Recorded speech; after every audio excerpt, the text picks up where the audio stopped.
Now, a year ago, a 21-year-old man from Tunbridge Wells died after developing sepsis.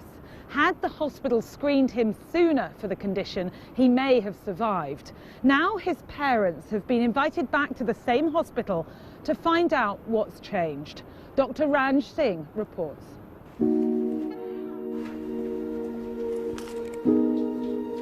Gavin and Fiona Mason are about to address the board of the Maidstone and Tunbridge Wells NHS Trust about the death of their son, Tim. We will miss his noise, his laughter, and his passion for life. In every way, our lives are diminished and poorer now. It all began in the early hours of March the 16th, 2018. Tim had a high temperature, a raised heart rate and was vomiting violently. He was driven to Tunbridge Wells Hospital by his mother. He told me in the morning that he thought he was dying when he was in the hospital, and he said to me, "Mummy, I'm not going to get through this." At about 7:30 in the morning, he was still very poorly, but a young doctor came to see us and said that the initial bloods they'd taken seemed fine, and although he was unwell, they thought it was just a virus, so they were going to discharge him. Tim was discharged, but the same day he started to feel worse and was taken back to Tunbridge Wells Hospital. He couldn't walk, stand or sit up. Gavin received a text message from his wife. To get that text, "Get here fast," I knew what that meant. Doctor after doctor started appearing. Surgeons, anaesthetists, ICU people, nurses out of nowhere. We promised him he'd be waking up and that we would all, 4 of us, be gathered at his bedside. The last words that we exchanged with him were a lie because we couldn't say goodbye. And then at 21:46, the decision was made to turn off the machines because they had been unable to get a response for more than half an hour. And then we were allowed to stay with our boy quietly for as long as we wanted. Sorry. Tim had a virulent strain of meningitis, and in trying to fight off the infection, he developed sepsis, which led to organ failure. So sepsis is the way the body responds to an infection. So it's always triggered by an infection. It might be something as simple as a urinary infection, a chest infection, or even a cut or a bite or a sting. But in sepsis, the body's immune system goes into overdrive, and if we don't stop it, that causes damage to the organs. Sepsis kills an estimated 52,000 people every year in the UK, more than bowel, breast and prostate cancers combined. John McCarthy survived sepsis but lost a leg to the condition.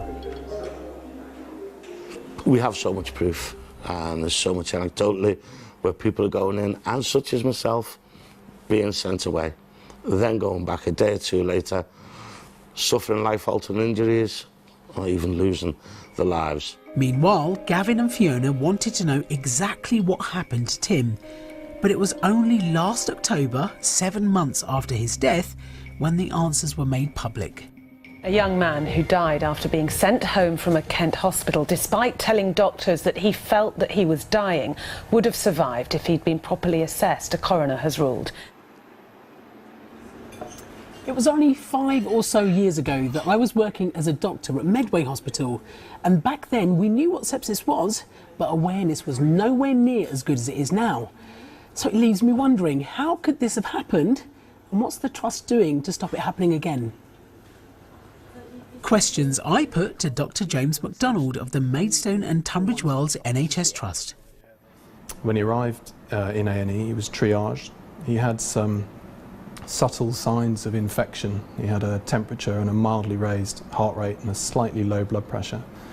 As such, we failed to screen him for sepsis. Had Tim been screened, would he have been treated sooner? Most likely, yes.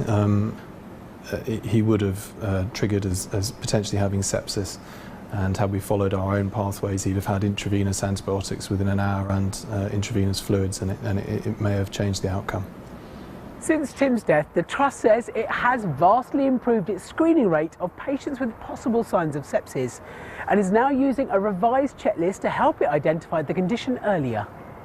If they look sick or they've got a high temperature or their physiological parameters are abnormal, then they go into the screening. Before addressing the Trust board, Gavin, Fiona and Tim's brothers Nick and Alex are back at Tunbridge Wells Hospital to see a sepsis training session in action. We'll listen to your chest, a few things like that, if that's okay. Today's patient is Jessica, a mannequin whose blood pressure, heart rate and even voice can be controlled from an observation room. Oh, she's tachycardia. I'm not feeling very well. Says she feels unwell, rest rate's high as well. So they're progressing into the sepsis pathway now. We're a little bit worried about your chest at the moment, Jessica. Is your breathing feeling any better or any worse? Oh, I'm really dizzy. Really dizzy. Okay, I'm just going to lie a little bit flatter. You can see now the stress levels in the room are sort of amping up a bit. We're just going to pop another needle on the other side. We're going to give you lots of fluids, all right? So the guys in there, you know, feeling quite stressed now. The event itself was obviously very difficult to watch, but I get comfort from knowing that they're escalating their training on sepsis, and it did feel very real in there. We need to give you a bit of oxygen as well, and I hear some really crackles on your chest, so I think we've got some infection just here. Here in Maidstone, it's nearly time for the Masons to address the board, those overseeing the work of the Trust. Has it done enough to prevent a repeat of what happened to Tim last year? And what more does it need to do? Gavin and Fiona are about to make their views known. Gavin Mason tells the board that initially the Trust didn't admit its failings, following an early investigation into what happened to Tim. After numerous excuses, the report was finally emailed 111 days after Tim died. It was, as we had feared, a distressing whitewash, with missing statements from key staff and supposedly an independent conclusion that the hospital bore no responsibility for Tim's death.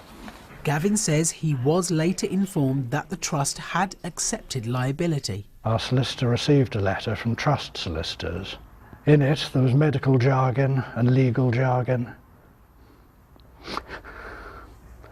But for us, there were 3 headings that said it all. Admission of liability. Breach of duty admitted. Causation admitted.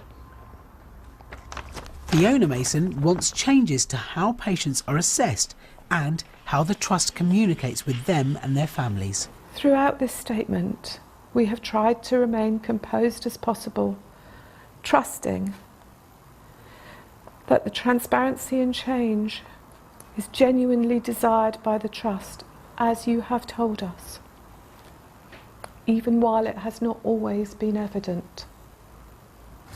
Thank you for listening to us. Thank you for that. I think I spoke for the board in saying there's a lot of shocking stuff in there, that I was aware of some of it but not all of it, and please be assured that myself and the other members of the board will pick up all the points you've made, give them serious consideration. The board has discussed Tim's death before, but it's a chance to say publicly how sorry we are. The board assures the Masons that changes have already been made to how patients are assessed and treated in A&E. Afterwards, I caught up with Gavin, Fiona and Tim's brother, Nick. Do you think that's enough, or does more need to be done? It's not enough. It's more than halfway there, and it's a very positive step in the right direction. It does need further work, but they do seem open to that. The Trust and the Masons say they'll continue to work together to help other families.